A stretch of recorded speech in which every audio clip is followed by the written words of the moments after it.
James Harden reported to the Toyota Center for COVID testing on Tuesday, but a league source told ESPN the Rockets star must have 6 consecutive negative COVID-19 tests before the NBA will actually clear him to practice with the team. A league source told us if he continues to test negative, he could be cleared as early as Monday. Let's now bring in our NBA reporter, Tim McMahon, for more on this. Tim, where does James Harden's relationship with new Rockets head coach Stephen Silas stand? Well, it took a step in the right direction on Wednesday. That's the first time that there was any communication between the two in a little while, and Stephen Silas summed that up in 5 words. I said hello to him. So obviously, the relationship is to be built if you're being optimistic. It's been non-existent really to this point. The one silver lining here for the Rockets is that Stephen Silas, a rookie head coach, has really earned a lot of respect throughout the organization, from ownership to the locker room, with the even-keeled way that he's handled the situation and the way that he's approached his job with the guys who have reported to camp. As DeMarcus Cousins said, he's a guy who coaches with the best intentions, no personal vendettas, no personal agendas. He's more than willing to meet James Harden halfway, even a little more than halfway, once James Harden actually gets into the gym with the Rockets, which can be Monday at the earliest. Gotcha. Yes, and he will not be in tomorrow's first preseason game as they go to play the Bulls. But meanwhile, staying in Texas, Kristaps Porzingis had surgery to repair a torn meniscus back in October. What more can you tell us about his timeline to return?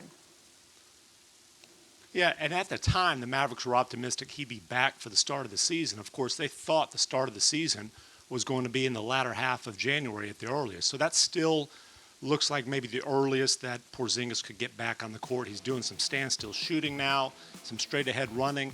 They plan to really ramp up his basketball activity at the beginning of January. That's when he'll start cutting, he'll start jumping, hopefully progress pretty quickly to practice. But obviously they will err on the side of caution, but the hope is that he will miss something like 2 to 3 weeks of game action to start the season and then get back in the Mavericks starting lineup. All right, because the Mavs are so much more fun to watch when they have him and Luka together on the floor. Mavericks open up the preseason Saturday against the Bucks. Tim McMahon, thank you so much.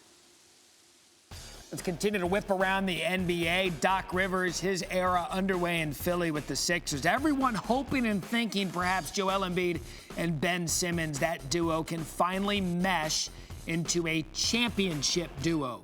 New on SportsCenter, Doc Rivers assesses what he has in front of him in Philadelphia. Well, how we look, as someone said, we look great against us. You know what I mean? You really never know. I think overall our guys are getting a new system, and so I'm going to be patient with it. But overall, I like how we're moving. I like how everybody is kind of accepting their responsibility. But we're really trying to get them to see who we think we should be as a group, our identity, our style of play defensively, our mindset. So in some ways, I do think chemistry, team togetherness, continuity, I think that will play just like it did in the bubble. I think that'll play a major factor in these early games as well. All right, so a notable decline in net efficiency when Simmons and Embiid sharing the court. Probably not the process the Sixers were hoping for, but some shooters to space the floor for Simmons and Embiid could solve that problem. Maybe Daryl Morey thinking the same thing, adding Seth Curry and Danny Green this offseason, both 40% shooters from 3 for their careers. Thanks for watching ESPN on YouTube. For live streaming sports and premium content, subscribe to ESPN+.